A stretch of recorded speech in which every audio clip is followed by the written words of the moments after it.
Subtract 7.1 from 52.389 using long subtraction. Line up the decimal points in the same column. Add placeholder zeros so both numbers have the same number of decimal places. We work from right to left and finish one column before moving to the next. In the thousandths column, 9 minus 0 is 9. In the hundredths column, 8 minus 0 is 8. In the tenths column, 3 minus 1 is 2. In the ones column, 2 is less than 7, so we need to borrow.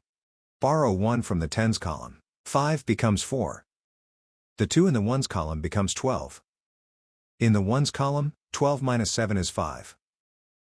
Bring down 4 in the tens column. Bring the decimal point straight down into the answer. The final result is 45.289.